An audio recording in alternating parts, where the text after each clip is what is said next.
lo que yo cuento acá, el trabajo que yo cuento acá, pues fue de indocumentado. Indocumentado porque no tenía los documentos para trabajar ahí. De hecho, la persona que me lleva a trabajar es la que cobra por mí como si las horas las hiciera él y él me pagaba.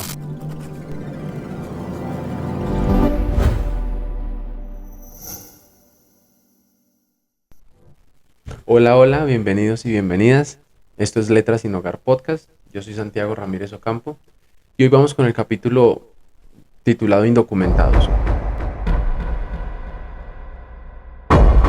Este texto tiene un poco de contexto porque fue publicado a finales de enero del año pasado, del 2025, y en ese momento lo que estaba pasando en el mundo, relevante para mí, era recién se había posesionado Donald Trump como en su segundo mandato como presidente de Estados Unidos, el 20 de enero, y desde su campaña venía con el ánimo de defender unas políticas migratorias muy severas. Eso significó que el día de su posesión empezara ya a apretar las riendas, a ser un poco severo desde sus mensajes y desde sus actos. Y unos días después de su posesión, firmó una ley llamada Ley Ken Riley, que fue muy severa contra los indocumentados. Y por eso el título de este capítulo y del escrito que publiqué en ese entonces es Indocumentados. Porque en principio la política era contra indocumentados como con antecedentes criminales, pero lo que inundó las redes sociales fue agentes migratorios persiguiendo casi que de manera racista a ciertas poblaciones específicas, sobre todo de latinos, centroamericanos, morenos y morenas como yo, caucásicos, y era un tema que yo sentía que me tocaba un poco de cerca. Es un tema que hoy en día no es tan fuerte, no es tan relevante, no faltan las historias, todavía hay ciertos casos que los deportan a otros países o de maneras muy severas o que los separan. Es algo que increíblemente empezó a hacer que Trump perdiera popularidad y bajó un poco como la severidad de todo lo que pasó. Ustedes se habrán dado cuenta de muchas cosas que pasaron en los medios de comunicación, pero en ese entonces, cuando todo empezó a pasar, se levantó como una ola muy grande también de los latinos intentando defender eso. Y yo me sentía muy tocado por el tema porque Lorena y yo vivimos 4 años en Estados Unidos. Habíamos regresado a Colombia para ese entonces hace casi 2 años, como 1 año y medio, largo, más cerca de los 2 años. Y yo en algún momento, nunca fuimos indocumentados, bueno, en el COVID fuimos indocumentados por fuerza mayor. Nos quedamos sin un permiso, pero pues medio planeta, perdón, estaba congelado. No fue algo que escogiéramos, fue algo muy circunstancial. Pero desde nuestro retorno a Estados Unidos nunca estuvimos ilegales, siempre tuvimos un estatus migratorio legal, pero el estatus migratorio que teníamos no nos permitía trabajar fuera de las misiones cristianas con la organización con la que habíamos viajado. Lo que significa que lo que yo cuento acá, el trabajo que yo cuento acá, pues fue de indocumentado. Indocumentado porque no tenía los documentos para trabajar ahí. De hecho, la persona que me lleva a trabajar es la que cobra por mí como si las horas las hiciera él y él me pagaba. O sea, él facturaba doble. Él facturaba sus horas de trabajo y las mías. O le pagaban más por el mismo periodo de horas y él me pagaba a mí. Porque yo no tenía documentos para trabajar. Entonces yo me sentía identificado porque en Estados Unidos yo aprendí a trabajar. Lo bonito de esta historia, o lo que me ha llamado mucho la atención de volver a leer esta historia, de recordar ese momento que parece tan lejano y pues hace 1 año y pedacito, es los puntos de encuentro que hay entre casi cualquier tercermundista, como lo soy yo, como lo somos la mayoría que escuchamos este podcast, que viajan o viajamos al primer mundo, sea Estados Unidos, llamemos tercermundista, Latinoamérica o África, pero dudo mucho que me escuchen desde África. eh, Y primer mundo, llamemos primer mundo Estados Unidos, Europa, Australia, algunos países de Asia. Y hay muchos puntos en esta historia que se encuentran con aquellos que están fuera del país o que han salido del país y han tenido que trabajar en otras cosas y han encontrado las oportunidades afuera que acá no están. Es un tema curtido, no es nuevo, yo no creo que yo vaya a decir algo nuevo, pero me tocaba mucho en ese momento, sentía que me quemaba otra vez el tema y yo quería decir lo que yo pensaba. Entonces, ese es el contexto un poco largo, me empiezo a emocionar, es un tema bastante entretenido. Entonces vamos a intentar como dividirlo en 3 bloques, leer en 3 bloques y hablar de esos 3 bloques.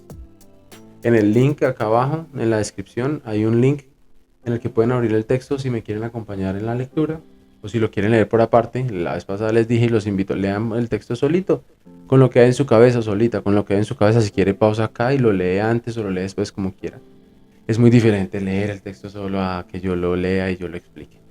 Son 2 experiencias distintas, las 2 creo que son bonitas, pero las invito a que lo puedan leer. Yo me serví un cafecito porque hay varias historias detrás de este texto.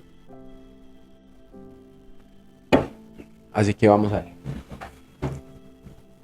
El Jack Daniel's Honey lo aprendí a tomar en un garaje lleno de Harleys al sur de Minnesota, en Estados Unidos, viendo a mi papá gringo hacerle mecánica a las motos a su camioneta, escuchando música country y viendo el atardecer que caía a las 9 de la noche por allá en un verano que ahora que recuerdo parece haber sido de una vida ajena a la que ahora vivo. Él lo combinaba con whisky picante y de canela. Era una bomba deliciosa que yo bajaba a sorbos señoriteros mientras lo veía tomar como si fuera agua, mientras llenaba mi vaso, que nunca quedaba vacío, al tiempo que yo iba al baño medio chapetón por la rapidez con que el alcohol se me subía a la cabeza. Poco más de un año después, se me había vuelto natural bajar la comida con algún trago después de jornadas de trabajo de 12 horas, en las que terminamos sucios hasta las narices en aquellos viajes de película por medio Estados Unidos, arreglando plantas de etanol que funcionaban 24 horas a lo largo y ancho del país. Desde aquel entonces he tenido la convicción de que el éxito de Estados Unidos combina el orden y la determinación de la mayoría de sus ciudadanos con el hambre y la fidelidad de la mayoría de los latinos indocumentados. Dudo que haya sido adrede, pero desde el primer momento en que se juntaron ambas circunstancias, Estados Unidos llegó a ser un sueño que quienes tuvimos la oportunidad de vivir, dudo que podamos olvidar. Así el tiempo nos lleve a contar y escuchar historias como si fueran inventadas. El inicio de este texto es como muy de película. Cuando lo escribía yo recordaba una canción de un cantante que se llama Piero, bastante viejito. Que la canción se llama Los Americanos y en una de sus partes dice que si los americanos saben de historia no es por haber leído, sino por haberla visto en el cine americano. E inevitablemente pensaba en esa imagen. Sí sonó, amor. Pensaba en esa imagen de película, de atardeceres. Claro, nosotros en Colombia somos de una parte del mundo cerca a la línea media del planeta, entonces casi todo el año tenemos el mismo horario. Casi todo el año amanece, digamos, a las 6 de la mañana y anochece, digamos, que a las 6 de la tarde. Y eso fluctúa una horita para arriba, una media horita para abajo y ya, pare de contar. Pero Estados Unidos, al estar más al norte, tiene momentos del año en donde se anochece después de las 8, de las 9, de las 8 todavía es muy de día.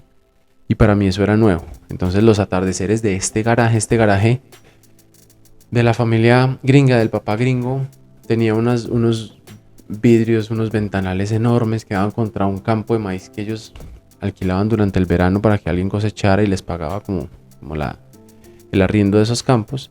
Entonces todo el verano se iba viendo crecer ese maíz, pero la puesta del sol era justo hacia ese ventanal.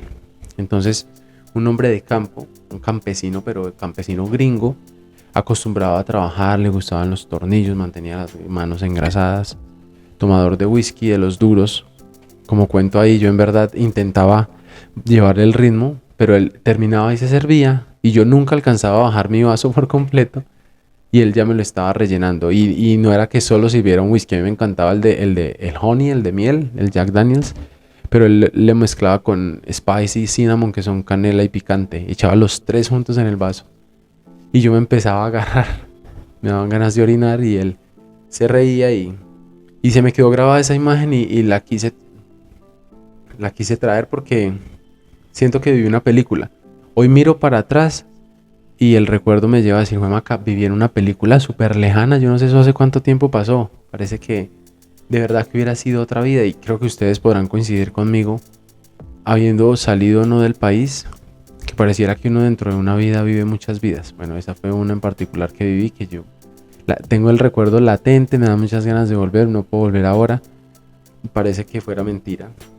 Este hombre me llevó a trabajar, él fue el que ponía el nombre y él era el que me pagaba en unos trabajos por diferentes fábricas muy grandes que mueven el país, que nunca paran, en turnos de 12 horas, o de 7 de la mañana a 7 de la noche, o de 7 de la noche a 7 de la mañana. Y él casi siempre me ponía en el turno con él, que era de 7 de la mañana a 7 de la noche. Era una empresa que pagaba todo el viaje a la planta que uno tuviera que ir, pagaban hotel, pagaban comidas. Y ahí aprendí de un mundo nuevo, muy interesante, de los que hablo acá. Pero siempre después de trabajar salíamos todos a comer juntos, íbamos a algún restaurante, teníamos un presupuesto que la empresa nos daba y todos pedían whisky, margaritas, cervezas, todos llenos. La foto es muy chistosa porque se me ve todo barbado con el casco y camisas que yo jamás hubiera usado para trabajar. Y salíamos así sucios hasta las pestañas, la nariz literalmente uno hacía así dentro de la nariz 2 o 3 veces y no seguía saliendo mugre. El trabajo era un poco tipo construcción, no era de construcción, era tipo construcción. Entonces siempre esperar la comida, la cena, después de las 7 era hablar de toda la jornada de 12 horas, de mucho cansancio, de ir a descansar un rato. Pues claro, era el momento de tomarse un trago, todos pedían y yo aprendí a no quedarme atrás. Aprendí a disfrutar ese tiempo con ellos. Yo era el único latino, fui el único latino en los viajes que hice y eso fue especial. ¿Qué aprendí de ellos? Lo que digo ahí, que Estados Unidos es un país, dentro de todo en general, todo tiene matices, pero es un país ordenado y con mucha determinación.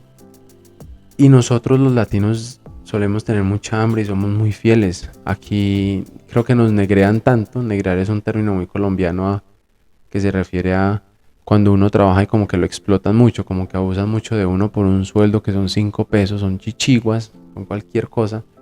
Y llega uno a un país en donde le pagan. Aquí en Colombia uno está acostumbrado a que la casa hay que barrer y trapear, hay que cocinar, hay que acomodar.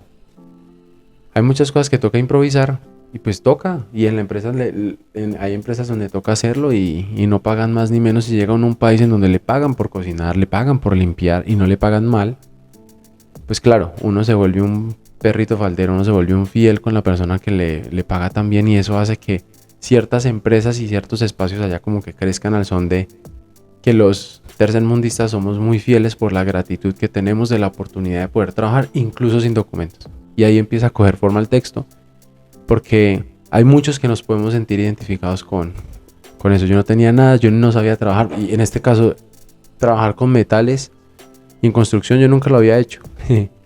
Y me pagaban mientras aprendía, o sea, tuvieron el cariño de enseñarme, la paciencia de enseñarme, y aún así me estaban pagando y me pagaban muy bien. Entonces eso me hizo tener mucha gratitud y ser muy fiel con ellos.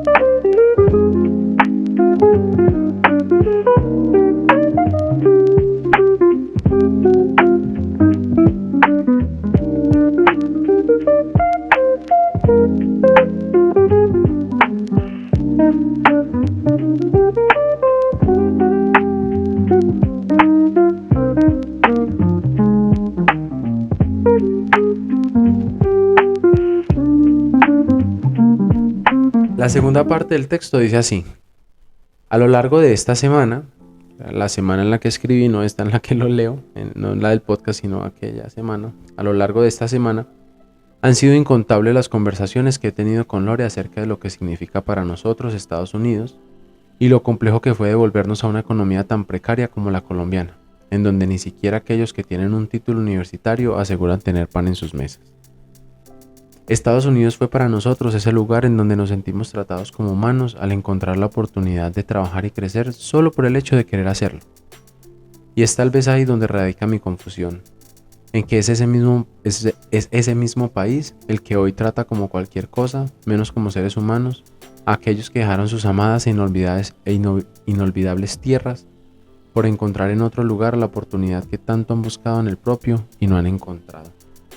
Aunque suena metáfora, no deja de ser una realidad que aquellos que lo han vivido podrán entender. Estados Unidos tiene cómo alimentar a los indocumentados y los indocumentados tienen la fuerza y el amor para retribuir ese alimento. Ahí es donde en noches como esta se me escapa el sueño. Me siento tentado a decir que los latinoamericanos no necesitamos a los Estados Unidos, pero sería totalmente injusto con todas aquellas personas que me enseñaron a amar y me amaron dentro de un país que es muchísimo más de lo que creo que su presidente representa el día de hoy. También me siento tentado a decir que los latinoamericanos podemos hacer de nuestros países un lugar mejor, pero también mentiría, porque no he logrado descifrar por qué la fidelidad y la berraquera con la que trabajamos en Estados Unidos desaparecen cuando nos montamos en los aviones que nos traen de vuelta a nuestros territorios. Yo creo que esto es en verdad es una confusión que se arraigó en mi corazón porque para nosotros volver a Colombia fue muy duro. Nosotros no planeamos volver, fue un poco improvisado y fue un aterrizaje de panza porque Lore y yo no tenemos título universitario y eso implica que en Colombia es muy difícil conseguir trabajo. Tuvimos la fortuna de ser profesores en una comunidad menonita en una zona muy remota de Colombia en donde solo querían la experiencia y otros requisitos, pero ningún requisito era el título universitario. Fuera de eso, yo no tengo trabajo. Desde que renuncié yo no tengo trabajo, lo hablaremos en otro texto. Este proyecto es a lo que le apunto, bastante osado, bastante arriesgado. Y Lore tiene un trabajo remoto en Estados Unidos. O sea, en Colombia no hemos podido encontrar. Y lo que nos han ofrecido son chichiguas de... Que lo digo con todo respeto, el que vive con el mínimo en Colombia es un berraco, es una berraca. Pero teniendo un hogar después de haber venido de una economía como la de Estados Unidos, era muy duro aterrizar en Colombia. Pero también ese primer párrafo de esta segunda parte, cuando digo que tuvimos incontables conversaciones con Lore acerca de todo el tema, es porque antes de volvernos para Colombia, nosotros visitamos un abogado buscando la manera legal de quedarnos en Estados Unidos. Teníamos un permiso que se vencía como en 8 meses, pero queríamos quedarnos después de ese permiso de manera legal. Él revisó el caso, miró los papeles, le explicamos todo y la conclusión fue que no había nada que pudiéramos hacer para seguir en Estados Unidos, excepto una opción, un apunte que él tenía, que es bastante chistoso y lo dijo. Se los digo pues porque tengo como la obligación de decírselo. No es la mejor opción, pero pues se pueden quedar de ilegales. Significa que en unos años pueden entrar en un proceso que se llama como el perdón, en donde ustedes van a un juzgado y tienen que pedir perdón por haberse quedado, y si les otorgan el perdón entran en un proceso ya de legalidad. Es largo, es tedioso, es muy probable que se los den, pero pues no es 100% seguro. Y en esa época no estábamos en el mandato de Trump, sino en el de Biden. Y sonaba como una buena opción, pero a nosotros nos aterraba la idea que pasara algo en ese periodo, y como Salomé nació en Estados Unidos, tal vez por cosas de la vida, esto se une a algo que hablamos la vez pasada de cuando uno decide desde el miedo, nos aterraba, nos daba miedo de que nos pudieran quitar a Salomé. Y nuestra conclusión fue, si no nos podemos quedar de legales, aunque teníamos trabajos de indocumentados, siendo legales, fue volvernos para Colombia.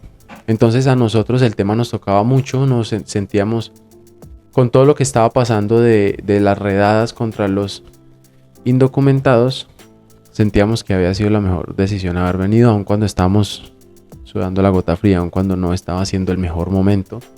El regreso no había sido tan tranquilo, pero claro, teníamos mucho que pensar porque estuvimos en una posición cercana en la que nosotros decíamos fácilmente nos podían haber deportado y todo se hubiera ido al carajo. Por eso hablábamos mucho acerca del tema. Algo que me sorprende mucho que concluí de Estados Unidos es lo que digo ahí, que nos sentíamos tratados como humanos al encontrar la oportunidad de trabajar y crecer solo por el hecho de querer hacerlo. Es increíble en el primer mundo la cantidad de oportunidades que hay. Y lo único que uno necesita para explotarlas es querer hacerlo. Uno puede sacar a la familia adelante siendo podador de pasto, volviendo de constructor sin tener experiencia porque tiene el amor para enseñarle a uno. Y es tan difícil que sea tan complejo, tan diferente en nuestros países en donde la mayoría son eso mismo y la tienen que sudar el doble o el triple para medianamente solventar las necesidades de la casa. Eso es algo que me cuesta mucho. Ver generaciones, escuchar de generaciones, ver a los propios ahora intentar buscar oportunidades en el país, acá en Colombia o en los países tercermundistas y no encontrarlas y tener que ir a otros a construir la tierra de otros, que se vuelve la tierra de todos, ¿sí? No quiero ser trágico, pero en donde se encuentran la oportunidad de querer, de poder hacer lo que quieren ser y lograrlo. Acá es muy difícil lograrlo, acá se rema mucho. Yo creo que exagero mucho cuando digo que me siento tentado a decir que los latinoamericanos no necesitamos a los Estados Unidos. Creo que lo dije desde lo profundo y lo doloroso que era para mí ver toda la situación que estaba pasando. Me cuesta que en pleno siglo XXI y con todo lo que ha pasado en la historia de la humanidad sigamos dividiéndonos entre nosotros y ellos, entre los ilegales y los legales y ese tipo de cosas. Pero porque lo viví, porque es increíble ver cómo en Estados Unidos todos los latinos por hablar español, o sea, hay una hermandad muy bonita, muy pura, y creo que cualquier persona que esté en la Conchinchina, como dice el cuento, y se encuentra con alguien que habla español, se encuentra alrededor de un taco, de una pupusa, de una arepa, del maíz, que es tan característico de todos los que hablamos español, y se siente uno como en casa, o con el chocolatico, con el pan, que es tan propio de nuestras tierras. Eso como que me pone a pensar mucho en cómo la pujanza y las ganas y esa conjugación de la oportunidad con la necesidad ha construido el primer mundo y no hemos podido construir nuestros países. Nosotros los colombianos en Estados Unidos, en líneas generales, somos muy educados. Respetamos las leyes de tránsito, paramos en el pare, ponemos las direccionales, no pitamos, no adelantamos. Difícilmente robamos en un supermercado. Hacemos todo bien.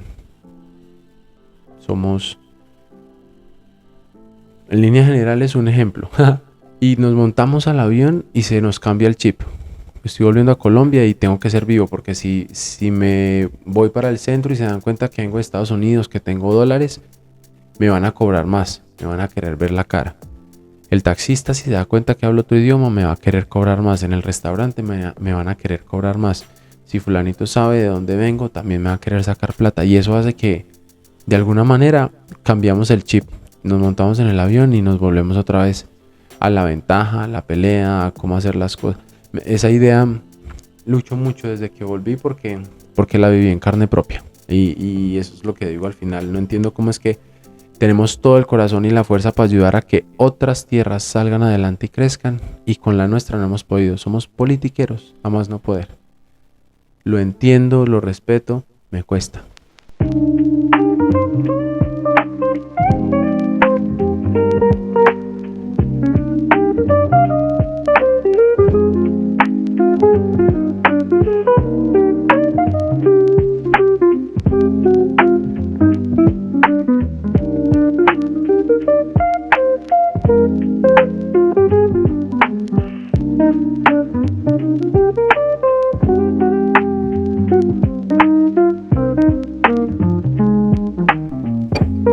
Esta tercera parte claramente es la conclusión de lo que vengo diciendo.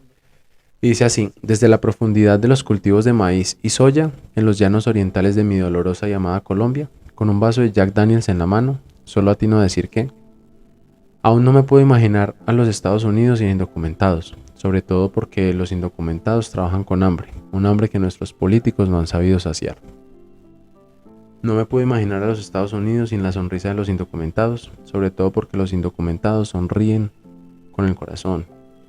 Extraño las risas en los Estados Unidos que conjugaban latinos que no sabíamos hablar inglés con gringos que se contagiaban de nuestra alegría mientras compartíamos tragos de cerveza o de whisky y unos tacos o unas hamburguesas con las manos sucias y engrasadas después de trabajar. En ese momento vivíamos en la jungla, como yo lo llamo, que es la comunidad menonita a 2 horas de Puerto Gaitán, y son 30.000 hectáreas rodeadas de cultivo, un semestre en su mayoría de soya y un semestre en su mayoría de maíz. Y sentía como dolor de patria, ese que tantas veces da de eso, de ver que nuestros políticos no han podido después de tanto tiempo saciar el hambre de los propios. Y me pareció muy bonito tantas veces en tantos lugares, en Florida sobre todo, y muy pocas veces en Minnesota, en donde uno va a un restaurante latino, se encuentra con más latinos y está ese calor de hogar alrededor del arroz, del sudado que tiene diferentes nombres en diferentes lugares, de los tacos, de las arepas, como ya lo dije, de los elotes o las mazorcas para nosotros, de las pupusas que para mí son las mismas arepas. Hay alegría y esa alegría es del corazón y el gringo como que se contagia y parte de Estados Unidos es esa imagen también. Y concluía que yo no me podía imaginar eso. Un pueblo indocumentado, trabajando con hambre, con amor y con alegría. Pero también me dio una nostalgia de todas esas veces que salí a trabajar y estando untado, como yo les decía, hasta las narices y hasta las pestañas de grasa, de polvo, de mugre. Nos sentábamos a comer así, con las manos sucias, nadie se lavaba las manos, los baños no estaban cerca por X o por Y. Y era el momento de reírse y de comer juntos, de compartir, de hacer chistes, de ser humanos. Me entró esa nostalgia de recordar esos momentos. Esto era lo que les quería compartir. Nació desde mi propia experiencia como indocumentado y me pesaba un poquitico, pero les decía no, aunque empiezo hablando de Trump y bla bla bla, de esa política, no pretendía, no quise, y espero que este episodio tampoco lo haya sido, que fuera político, no era mi intención, no quería, no quiero. Porque detrás de eso hay humanos, hay una realidad que muchos yo sé que compartimos al habernos sido de nuestro país, al estar al otro lado del mundo, al otro lado del charco, como decimos, extrañando el café de la abuela con panela, o del abuelo, o ir a raspar la olla, o el sudadito con mucho guiso, todas esas cosas que nos han dado fuerza, que muchos en nuestra juventud en algún momento tal vez nos avergonzamos o no sé. Y ahora al otro lado se extraña tanto. Hay una idea ahí vagando que nunca he sabido cerrar. Entre esas ganas de querer luchar por el país y ver cómo en otros lugares es más fácil luchar por lo propio y ayudar a los propios desde la distancia. Que pesa. Pero pues me pesaba más en ese momento ver que iban cogiendo a los indocumentados como cualquier cosa. El tema tiene mucha tela para cortar, este es solamente mi punto de vista. Espero que les haya gustado. No olviden, si no se han suscrito o seguido, no me han seguido, denle seguir, eso me ayuda a crecer para que este canal pueda un día monetizar. Tenemos que llegar a 1000 suscriptores, ya pasamos el 0,1%, ya estamos cerca del 0,2%, nos falta mucho. Faltan muchas horas de reproducción, pero cada like, compartir que ustedes den me ayuda a crecer un poquitico y de verdad, es muy cliché, muy clase de cajón, pero significa mucho para mí. Si les gustó, los leo en los comentarios. Si hay algo que quieran que leamos, bienvenido. No he vuelto a escribir porque estoy un poco enfocado en este proyecto del podcast. Vamos a ver cómo equilibro ambas cosas. Pero cada cosa que me han escrito por interno, quienes tienen mi contacto, los amigos, los conocidos, y el par de comentarios que han dejado por ahí en los videos, yo los leo porque este es mi proyecto, esto es a lo que decidí apostarle. Lore me está apoyando y estoy feliz, entonces espero que lo estén disfrutando. Eso es todo, nos vemos la próxima semana en otro capítulo más de Letras Sin Hogar Podcast. Chao.